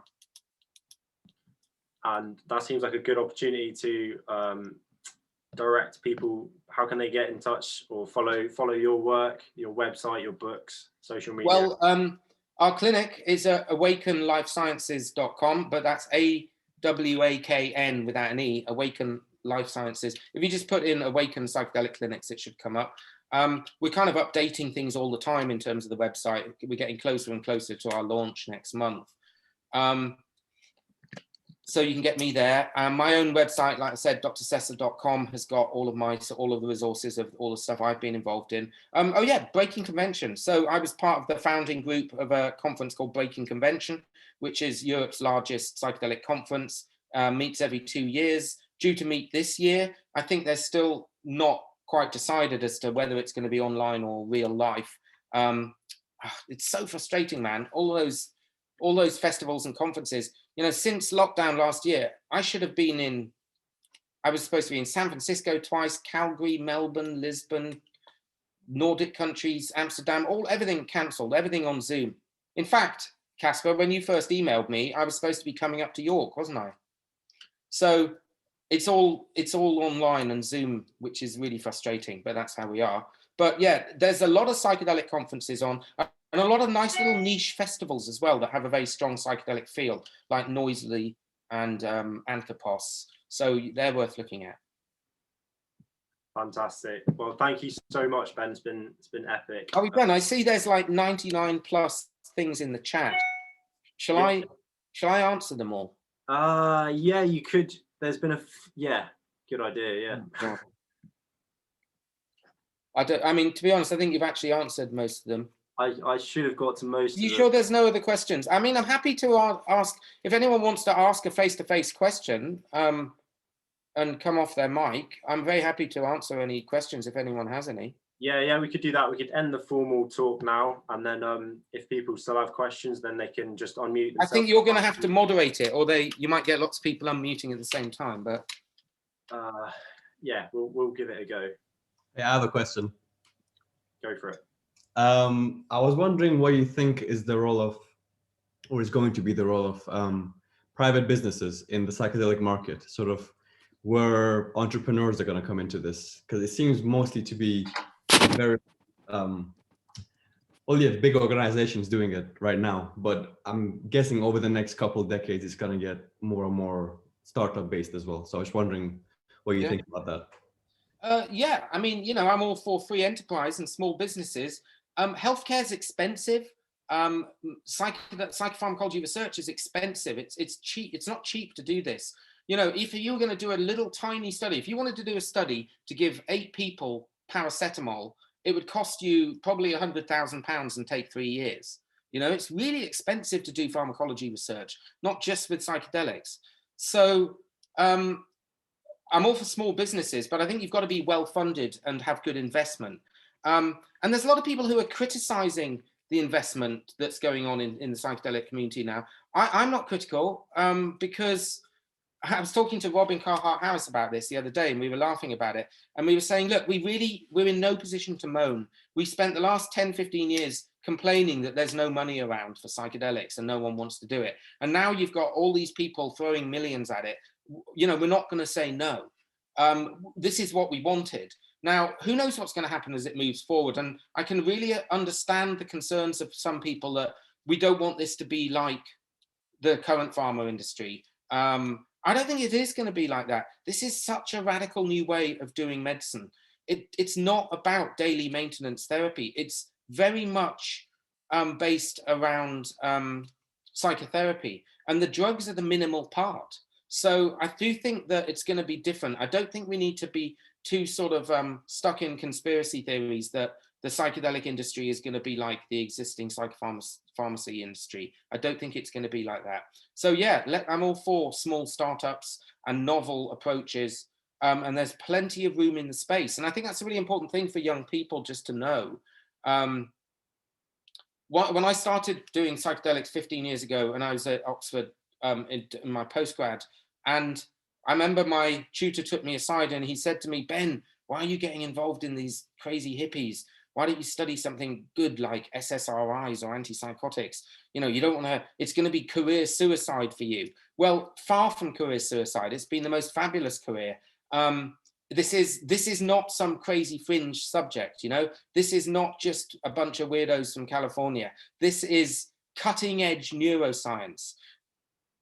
Look at who's running psychedelic research these days. It's UCL, UCLA, Oxford, Cambridge, Yale, Harvard, Johns Hopkins, Imperial, Bristol. These are major neuroscientific research institutes, and they've all got psychedelic research programs. So it really is where things are. So don't let your tutors put you off by telling you it's career suicide. If that's what they think, they need to open their journals and actually read about their subject, and they'll see that every month there's new publications of excellent peer-reviewed articles on psychedelics. So this really is the future of psychiatry. I've digressed somewhat from your question about the industry, but yeah, lots of room for startups. Thank you. Salim's raised his hand, which is a great idea if you know how to do that. So hi, Salim. Hi, Ben. Thanks a lot. I was wondering, what are your thoughts on the whole debate on the neurotoxicity of MDMA? So this, you clearly, Salim, haven't opened your journal for a while. Back in the early 2000s, the psychopharmacology community was in a sort of 50-50 split about neurotoxicity. There are a number of reasons for this, mainly political, much like happened at the end of the 60s when the government put pressure on scientists to damage the reputation of LSD by bringing out erroneous and false studies about chromosomal damage to fit with the political agenda to ban LSD. We had at the end of the 90s and the beginning of the 2000s, all these scare stories about neurotoxicity. And there were some very big, well-publicized studies, animal studies, primate studies with MDMA neurotoxicity. Now, that demonstrated axonal damage with MDMA. Now, if you look at these studies and you actually read them properly, the animal dosings that they were using for these studies were just ridiculous. On one of them I read, they gave monkeys the equivalent of 140 ecstasy tablets every day for 2 weeks. And then they looked at their brains and, you know, sure, they had some axonal damage. So there's, and I don't want to make this sound like I'm into conspiracy theories. This is data. In fact, papers were retracted when they were then peer reviewed after the criticism. On another study, famously, George Ricorte's study, he demonstrated axonal damage and neurotoxicity in monkeys. And then it turned out that he'd misplaced the pots in the lab and actually given them methamphetamine, not 3,4-methylenedioxymethamphetamine, which is MDMA, and methamphetamine is known to be neurotoxic. So there are some very dodgy and shady areas around the MDMA neurotoxicity debate. If you ask the pharmacology community today, it's more of a 98-2 split. So certainly, as I said, MDMA does have a certain toll on the body more so than the classics. But again, going back to the epidemiology of it, if MDMA was going to cause long-term affective or psychiatric problems or suicides or physical health problems, we'd know about it by now. We've had a 30-year history of very heavy MDMA use in this country, and we're just not seeing the toxicities that we thought we might see towards the in the late 80s, in the early 90s when the scare started. So yeah, it's a potential risk, but it doesn't seem to be borne out epidemiologically, and it's all totally irrelevant when it comes to clinical research, because, you know, or using these drugs clinically, you're only going to take the drug 2 or 3 times, spaced several weeks apart under close medical supervision. There's not been a single death or serious lasting adverse event in all of the 20 years of MDMA research. No neurotoxicity, no neurocognitive deficits. It's just not going to happen. And of course, like I said, you have to weigh up the pros and the cons. What we do know is that alcoholism kills 20,000 people every year in this country. So you weigh up the benefits and the costs of using these medicines. So neurotoxicity is a bit of an old idea. Francis? Oh, hi. Hello. Yeah, really enjoyed the talk. Thank you. Thanks. I'm a psychotherapist in Rotherham, and I deal a lot. I work a lot in trauma, and I'm really interested in this field. And I just wondered how expensive it would be to do the training right now, the training that you're going to maybe roll out. How much is it going to cost? I don't know yet. We don't know. We haven't got to that point. Okay. I'm not evading the question. I genuinely don't know. I'm not sure. Yeah, because I did have a look at the Netherlands or in Holland at the psychocycling to train as a guide for like magic mushroom therapy. It's really expensive at the moment, and I was hoping it was going to be more available, achievable, especially when you're talking about wanting to bring a more diverse workforce in. I'm hoping it's not going to be too prohibitive. Yeah, so do I. And, you know, and I think it would be good if we could have different pay scales for different people as well. And it would be good if we could get sponsorship. I'm not sure yet. We haven't got to that point yet, but it's a good question. Yeah. Keep an eye on our website, and as more details emerge in the next few weeks and months. Will do. And will it be starting in Bristol first, the training, and then hopefully at the other sites? Yeah, that's a really good question. Thank you for that. I hadn't really thought about that. It's all going to be starting in Bristol, and then it's going to be fanning out from Bristol like that, like mycelia. Okay, thank you. Okay. Good luck. Nora, Yeah, thanks. next, I think. Yeah, that's me, mate. I'm on my mum's iPad, so I'm actually called Michael. Oh, good. Don't check the browsing history. Okay. Yeah. Ben, thanks so much for the talk, man. No worries, I kind of man. wanted to jump in. You answered some of my questions on Twitter before. You're an absolute gentleman, and I'm actually in the middle of reading your book. I just wanted to disagree with you on a point. Oh, good. Or agree with you on something, but disagree on another part of it. I think Saatchi and Saatchi is correct. I think what you said about Saatchi and Saatchi is 100% correct. A couple of years back, I organized a viral campaign, and not only did we fix a problem within 48 hours that we were told couldn't be fixed in 20 years, it ended up with questions in the door, which is the Irish Parliament, and the law was changed. I didn't expect that to happen. That was an accident. But I just feel like you said something there about that would have to be someone else. But man, I've listened to a lot of your talks, but I really buy you as a point man, because there's a catch in your voice when you talk about suicide. Now, I've professionally and personally, I've probably seen 40 suicides. I'd say 35 of them with this treatment would have been avoided. And I really passionately believe that. There's a catch in your voice when you say that. So I personally would say that there's you as a point man, not running a campaign, but you as a point man for a campaign or a front man for it, I think would be essential, because it's from your heart, it's not an actor, it's not a script. It's like there's a catch in your voice. I really, really hear it.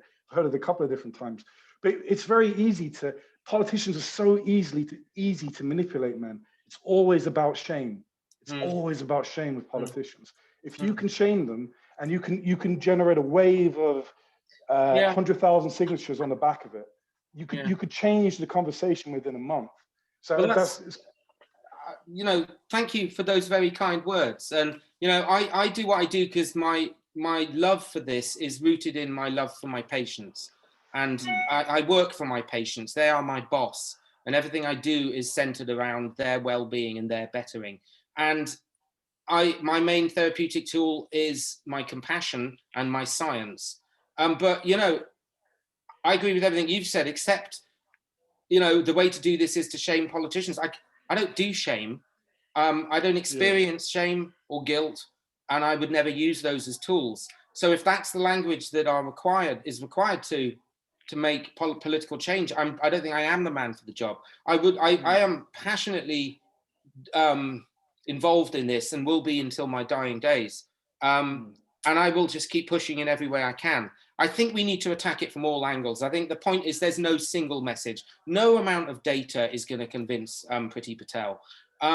But similarly, just no amount of cultural change like ravers are going to convince Priti Patel either. But if we can attack it from all angles with music, art, literature, street protests, politics, science, data, and above all, and this is the most powerful thing is what I call patient power. That's what shifted it in the United States with cannabis. It wasn't the data coming out of the cannabis scientists. It was the story of, oh, my gran used to be on 17 tablets for her bad knee. She used to take OxyContin and methadone and buprenorphine, and she used to take, codeine and dihydrocodone and all these things. And now she's given them all up and she just has a joint at breakfast and her knee pain's gone.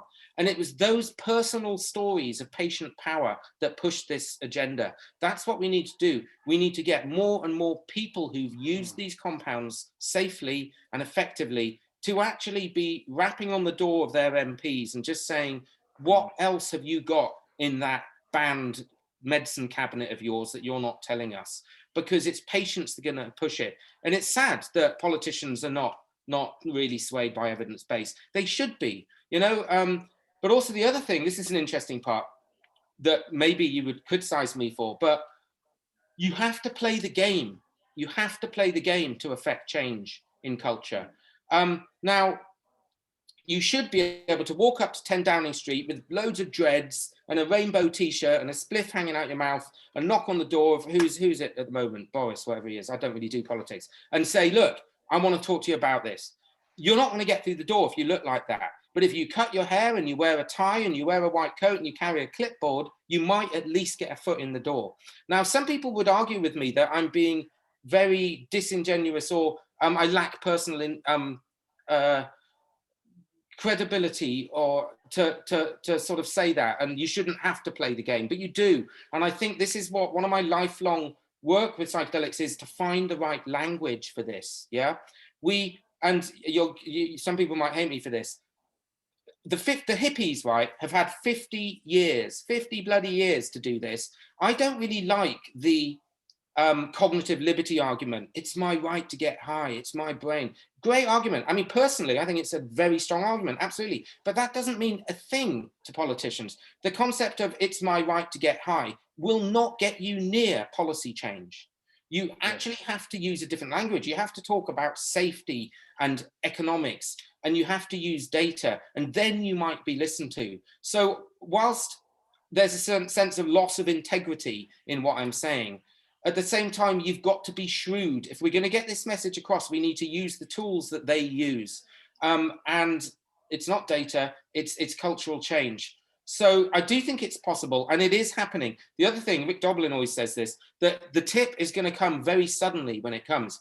And I think you're absolutely right in one of your points there, with the advertising agency. It will suddenly become desperately uncool to support drug policy. It will just suddenly be like so old-fashioned. It would be like, I don't know, like racism or homophobia. It's like racism and homophobia. I'm not for a second, or sexism, I'm not for a second suggesting we've tackled those terrible issues, but we've certainly started the process. And one of the ways in which we've started that process is the normalization. So we needed the street protests and the broken windows and the shouting and the noise to move those areas forward, because it's disgusting and vile to have this lack of equality. But what's really moved it forward is the normalization of it, as I said, not the sensationalization. So I do think we need to attack it from all angles. I'm very optimistic that patients are going to push for this and it's going to work. We'll look back in 10 or 20 years and say, God, do you remember when we used to do psychotherapy without MDMA? That was weird. Yeah, thanks, Ben. I would disagree with I'd agree with your disagreement. The word shame is the wrong language. I'll send you a tweet with a thread about how I'd see a campaign going. Okay, I'd like that. Yeah, just as a thought. Yeah. Thanks, Ben. I appreciate that, mate. Awesome.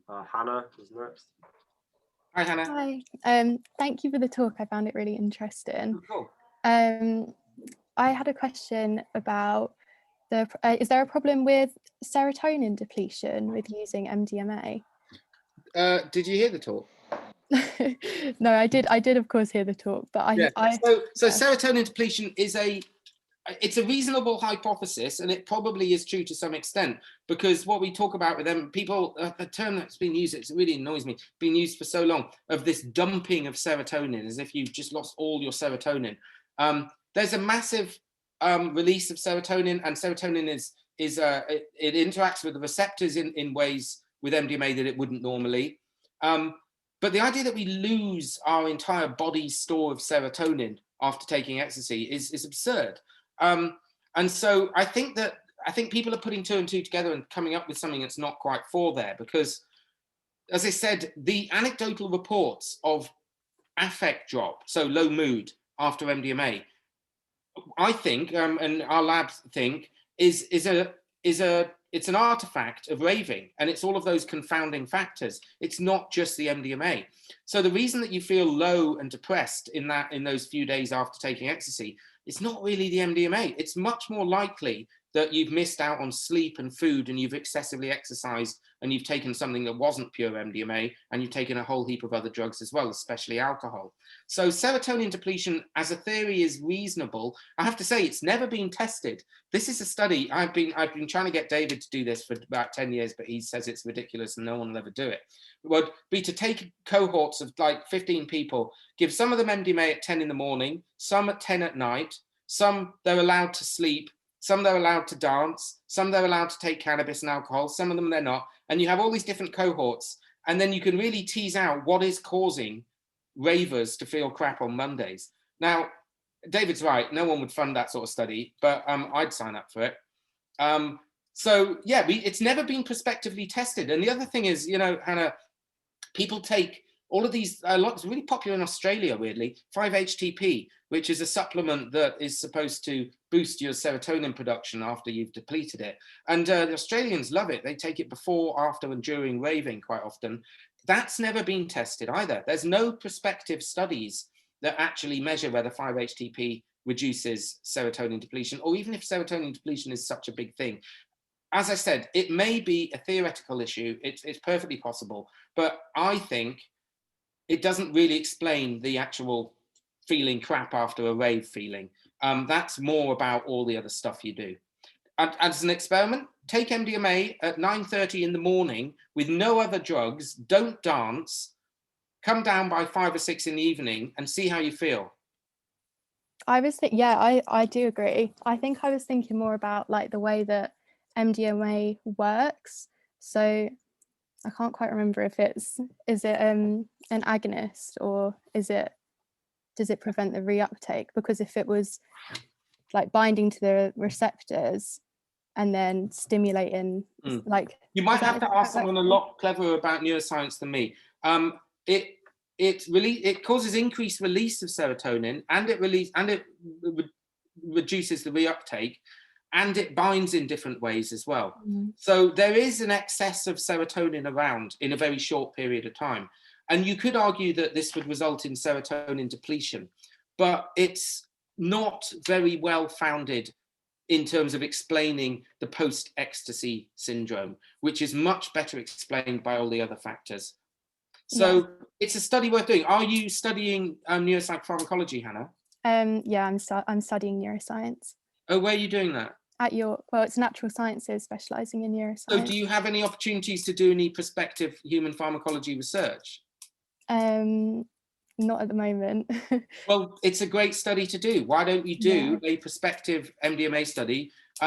We've just bought 108 grams of pure MDMA, and we can provide the medicine for that study. Do it on healthy controls, not clinical subjects.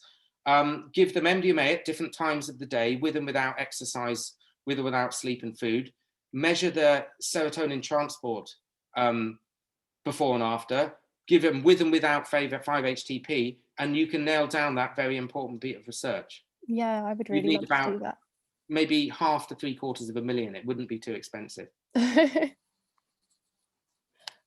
Yeah, no, that would be really good. I might get in contact with you after and see if there's anything available. Sure. Thank you.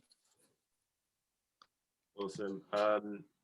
James was next. Ben, by the way, I really don't want to take up more than your time than you're happy with. So whenever it's the weekend. I don't mind. I'm still here if everyone else is. I mean, tell me if I'm talking to an empty room. That would be weird. But if everyone else is still here, then I'm not going anywhere. Are there any more questions? Hi, James. So I've just got a quick question, which I think India in the chat also had. It was just what your feelings on microdosing were, especially in comparison to the idea of taking 1 or 2 sessions of, say, MDMA or psilocybin, and then not having to take it afterwards. I got a lot of things to say about microdosing. Okay. Firstly, MDMA microdosing is not really a thing. There's certainly no research on it. There's not really much in the way of anecdotal reports. You know, the whole sort of like explosion of interest in microdosing with LSD and psilocybin has emerged really slowly over the last 40 or 50 years as a result of people doing it anecdotally, taking small amounts of LSD, small amounts of mushrooms, and finding beneficial effects. And so we've got this whole thing. There's not really, you just don't hear of people taking little bits of MDMA every day. I'm sure people do, but there's very little in the way of traffic around the anecdotal use of MDMA as a microdosing. Classic psychedelics. So there's this real explosion of interest. But there's a few things, my personal opinions on it. Firstly, we still don't have any decent evidence yet of good placebo-controlled evidence. There's some really good big population studies. A friend of mine, Jim Fadiman, is doing one, and then there's a group, Paul Austin's Third Wave group are doing one as well, collecting loads of anecdotal reports from people using microdosing, and you can go online and you can sign up as one of their users and you can submit your data, and they support you, and they can send you a kit of how to do your microdosing and how much to weigh out, and you can be part of this massive international pool of data that's coming in. That's a great idea, but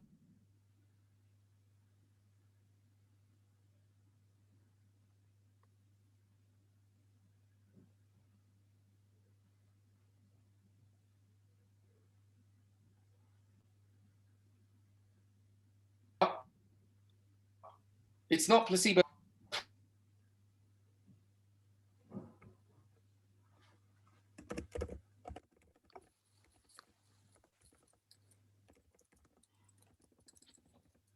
Drugs.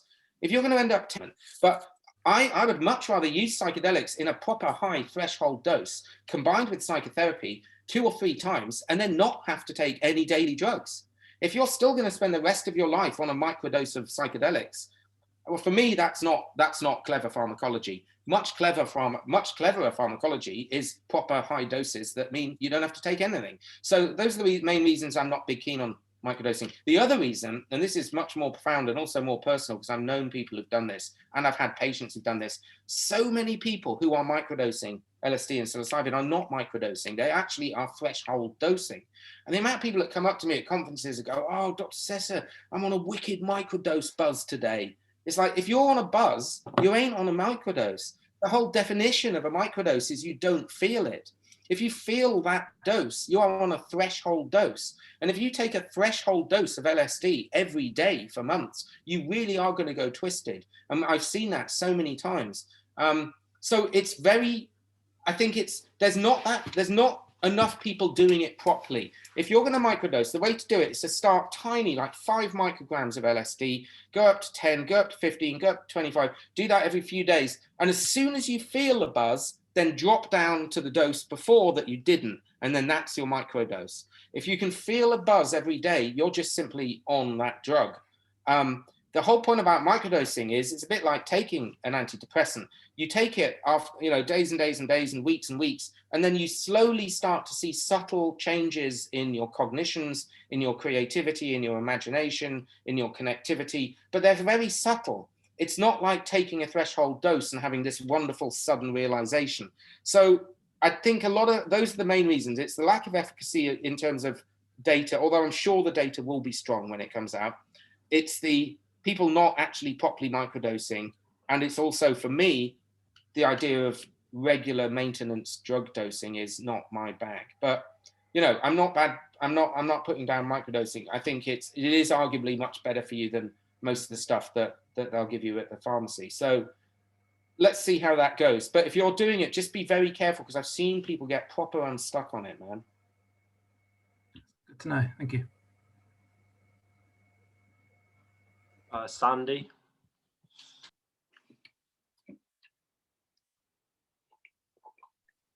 Hi, Sandy. Hey Ben. Thanks for the chat. It's always good listening to you. Oh, thanks. I actually forgot I had my hand raised because I was also going to ask about microdosing. One thing that I did want to say is I've tried that, and I found that my tolerance built up. So I need to take a micro dose, because 5 milligrams or whatever it was wouldn't work. But do you think that that's what happens, that we build up a tolerance? Do you and with people on various websites, for example, you can go on to, I'm not sure if I'm allowed to say this, but you can go on to Zamnesia, and there's so much access or anecdotal stories to this that people are trying it and going, this doesn't work, this is not doing it for me, and it's putting people in a more negative frame of mind by saying, oh, this is all rubbish. Or they're going to workshops or getting advice and not listening to conversations like this and doing it wrong and having freakouts or saying this is, again, not working. Do you think there should be some kind of regulation or some more formal guide than anecdotal? Yeah, I mean, I think that it's a good question. Thank you, Sandy. I think that, you know, groups like the Third Wave or Jim Fadiman's group, I think they are really, really trying really hard to make it as formal and regulated as they can, and to try and get as strong anecdotal data as they can. But yeah, you're absolutely right. There's a very big spread of the way people are doing it. And I think in terms of your question about, you know, do you get tolerance and have to increase the dose? What I think most people do with microdosing is they just kind of want to take higher doses because they want more of a buzz. And I don't think maybe they realize that microdosing isn't supposed to give you a buzz. It's supposed to very subtly improve your functioning, but they just get a taste for it. I mean, I've seen people become frankly psychotic eventually, but it happens really subtly. It's sort of what I've seen with quite a few people is it starts with people who are microdosing and slowly pushing up the dose. I've seen it, people say things like, well, you don't know. I know. And it's really subtle. And then over the weeks, it's like, yeah, I know stuff you don't, and I've heard the messages, and you haven't. And so and the whole point about psychedelics, and certainly the point about microdosing, I think psychedelics are great because they create connectivity. They increased connectivity between people. I think psychedelic drug use that results in divisions between people of, are you in the club or not in the club? That to me is the antithesis of what psychedelics should be about. So any drug use, particularly psychedelics and particularly microdosing, you have to keep a very careful check on yourself. Is this medicine that I'm taking frequently, is it increasing my connectivity with my community, or is it just separating me from my community? Because if it's separating you, then, well, for me, that's not the purpose. As I said, with my own patients, I'm not there just to make them personally enlightened. I'm there to improve their functioning with other people, because I think that's how people are happiest, when they're functioning in a way that's connected with other people. So I think, you know, I'm not putting microdosing down. I'm just saying that just be really careful the way you do it, because a lot of people don't do it correctly, and you can get unstuck. Okay, thank you for the answer. No worries, man. I think Ugis was next. Sorry if I mispronounced. No, it's okay. It's fine. Hi, Ugis. Hi, Ben. Thank you, Ben, for all you do and for today's talk, and especially for tweeting the announcement of it last minute. Yeah, I tweeted it. I said, I'm about to talk in 5 minutes. I don't know how many people signed up as a result, but... I was one of them, cool. At least you know for one. Well, my cool. thing is Welcome always aboard. been music in psychedelic therapy and therapy without any psychedelics as well. And I long wanted to get a chance to ask you about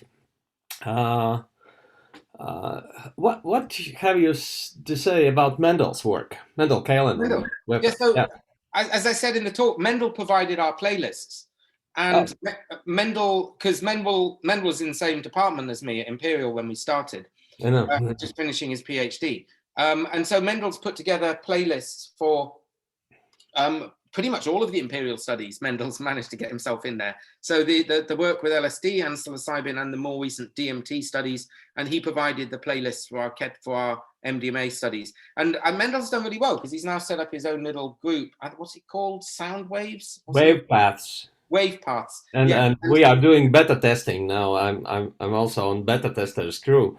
Are you? So Mendel's done really well. Yeah. The greatest story I heard from Mendel about this was he was working with the producer Brian Eno, and Brian Eno was really interested in the idea of putting together, writing the original material for psychedelic therapies. You know, one lot for ketamine, one lot for psilocybin, one lot for MDMA. And what I think Brian was interested in was that it wouldn't be released other than to therapists. So you would have these albums that would come out that the artist would know it's only ever heard by high people on that compound and never anywhere else, which as an artist is a really kind of interesting artistic project to do, isn't it? But yeah, music is absolutely essential. And with the music, I think that some of the important things about music, there's so many different ways of looking at it. you know, do you let patients choose their own tunes and their own playlist, or do you play them what we have already prepared? Does it even matter? There are rules like, generally it's stuff without lyrics, because lyrics immediately will trigger you down a particular cognitive pathway. So you go for stuff with it that's just instrumental without lyrics. And there's obviously the beat and the tempo is really important, especially with MDMA, because it builds, you know, the physiological, the heart rate even physically changes. So you want it to start slow and build up and then stay at a sustained pace and then come down as the drug wears off at the end of the day. So you have to pay attention to all those things. But I think there was a paper, Matt Johnson's lab just published recently, didn't they? Were you on that paper? I thought no. This was saying that, I'm sure Matt just did it to ruffle some condor feathers, but it showed that actually new agey type music is not favored over other musics, and all sorts of different musics could be used. Or classical music is not favored over others. I can't remember the outcome. But I think the thing about patients choosing their own tracks, you know, we all, those of us who might have had drug experiences, you all have some particular track that you think is amazing on drugs and you'd love to hear it. And I think as long as you plan that in advance with the therapist and the therapist puts it on, what you can't really have is in the middle of a session, a patient micromanaging the music, you know, and you're trying to do some work and they're really high and they're really getting somewhere and they're like, you know, it's the blue CD over there, track 4, put it on, you know, that's not going to work. So you have to plan the music really well because you don't want anything to interrupt the process. And I know Mendel was actually very keen on even songs that the patient finds difficult or challenging. That's part of the therapy. It's like, you know, if that particular, you know, Tibetan throat warbling really grates with you, then why is that? What's that doing to the process? Don't just switch it off and change it because they don't like it. Learn to be with that and be alongside it. So yeah, there's so much about music, and Mendel Kalen is the man to talk to. We are talking. Yeah, he's a lovely chap as well. Thanks, Ben. Thanks. See you on Twitter Space again. Yeah. Awesome. Right, let's go to Dexter, I think, and then Anya, then Nyla, and then Alexandra, and then we'll have to wrap it up. I think we will. Awesome. Thank you very much, Dexter, Casper and the York Psychedelic Society. It's really nice to meet you, Ben. I first heard you speak a few weeks ago, and I find your work very inspiring. Probably exactly the same thought. Awesome. I'm also the president of a harm reduction student group at Royal Holloway, and we're doing a lot of the same work that the York Psychedelic Society is doing. So it's awesome to get to speak to you. Cool. But I was actually just wondering about a specific question about MDMA. Yeah. I actually know people who take SSRIs and can't really get high on MDMA. And I've also heard in the research that I've done that you can be at risk of getting serotonin syndrome if you take MDMA while on SSRIs. So I'd just like to hear your thoughts on that.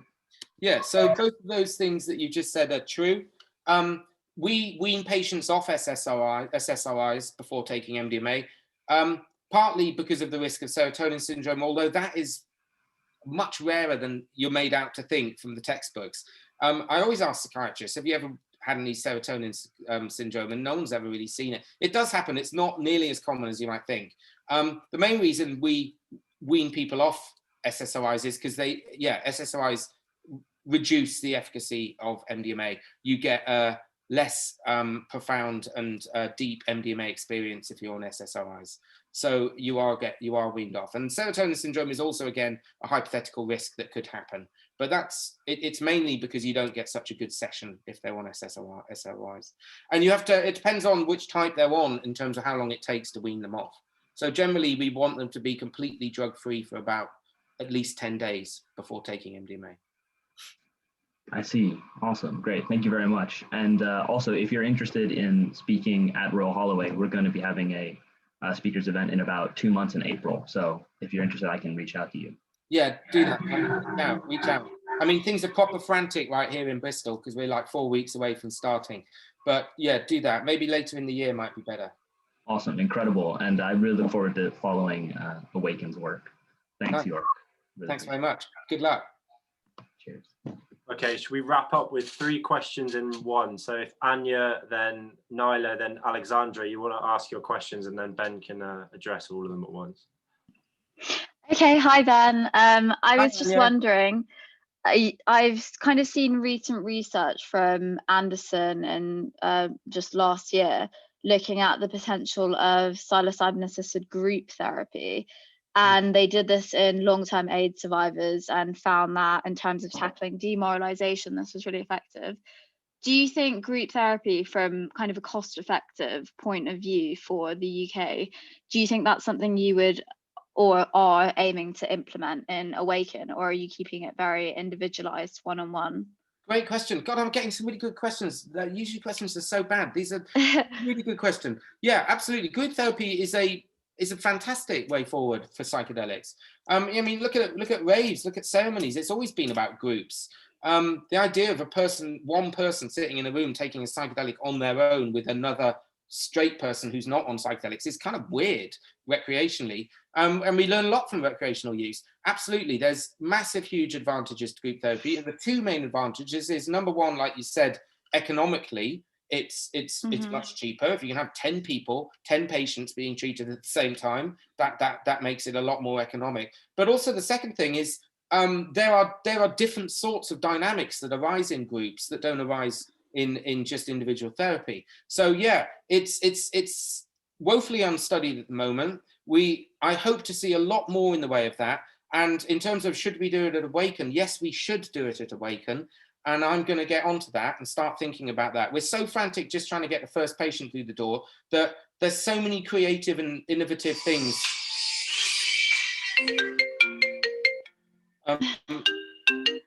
There are so many creative things that we can do. And I think that's a really good idea. So I've written that one down, Anya, and I do think we Thank you. do that.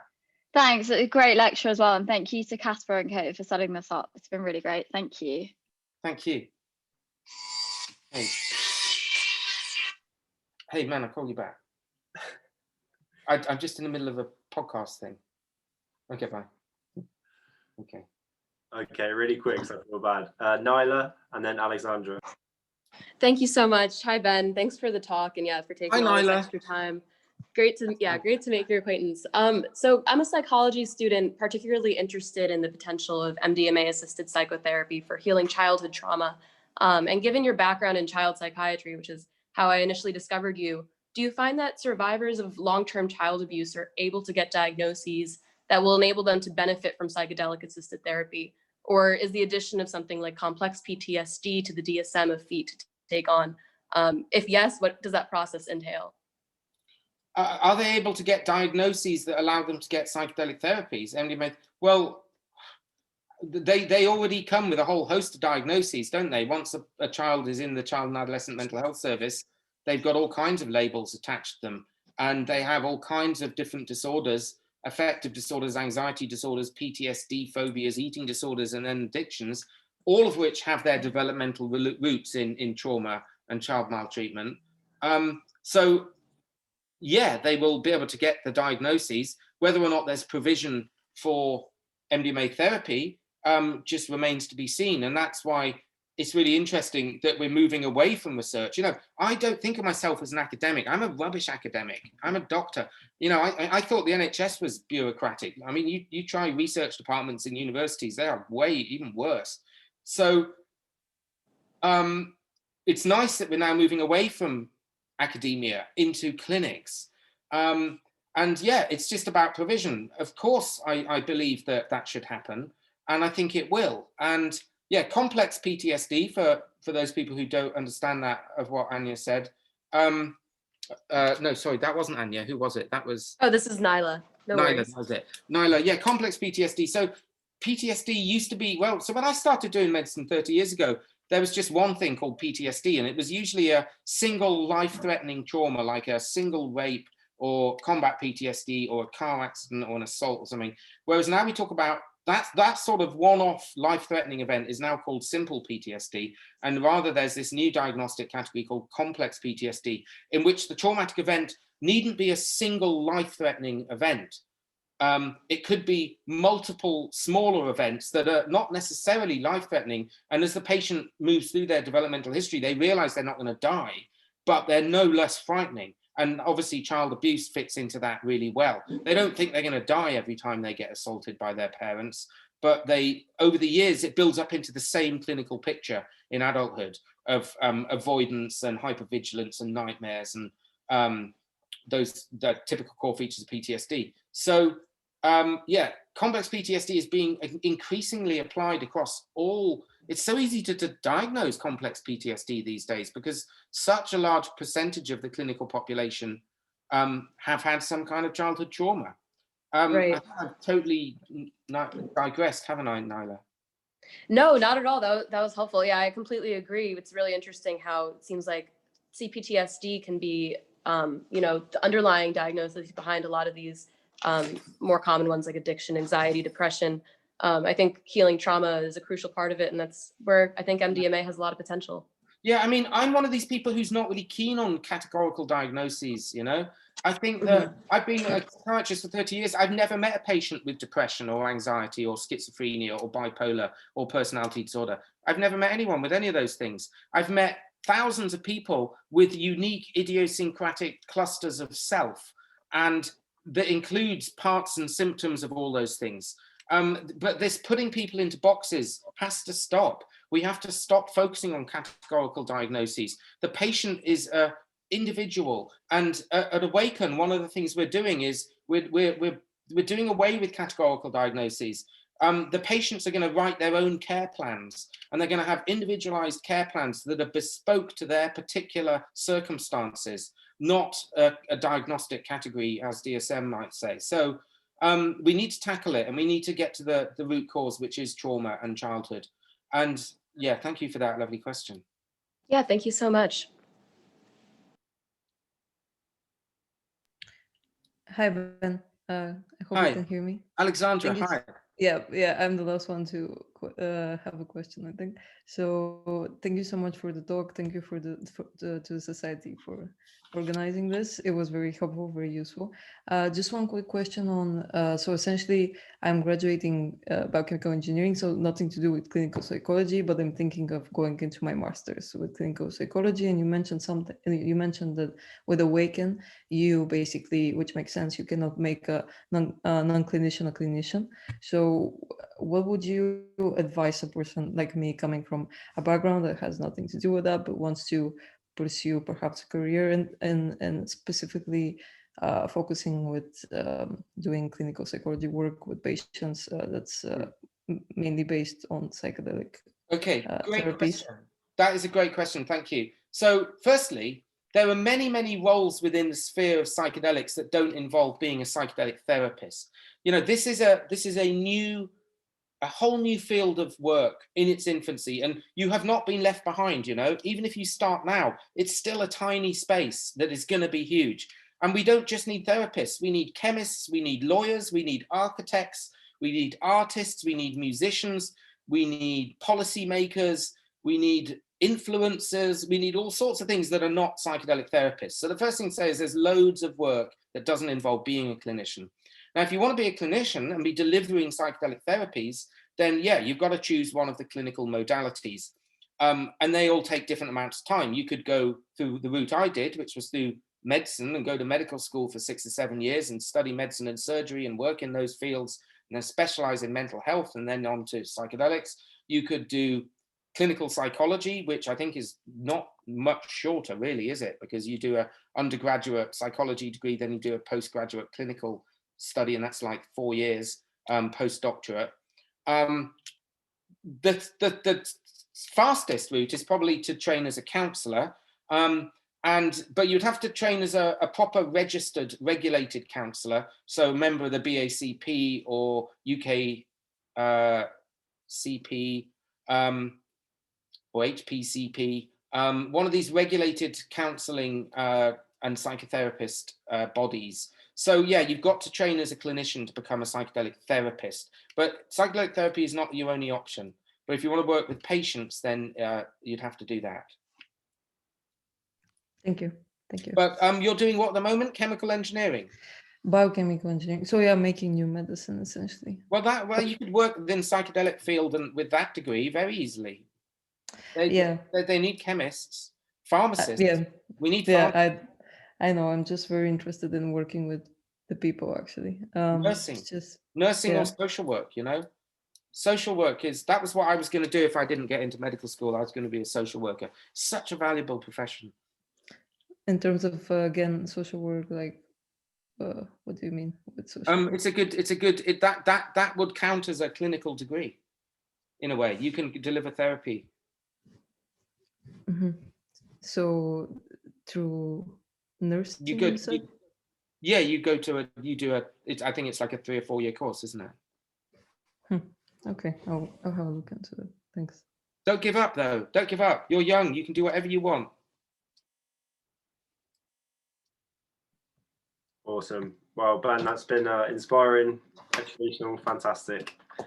Thanks everyone for coming. It's been best turnout by an absolute mile, 150 people, which is absolutely awesome. And Ben, thank you so much for your time. We couldn't do this if you come in and asking for fees, which you've been well within your rights to do so, but it's awesome that we can put on these events for free. I don't want any fees. I wish I was up there in Yorkbury though, man. We could go out for a pint now. Yeah, next year maybe. Totally. I would love to come up there and meet you all in person and do this again. Awesome. Okay. Right. Thanks everyone. Take it steady. Thank you. All right, Thank you so much. Bye-bye. For your lovely questions. Thank you very much, Ben.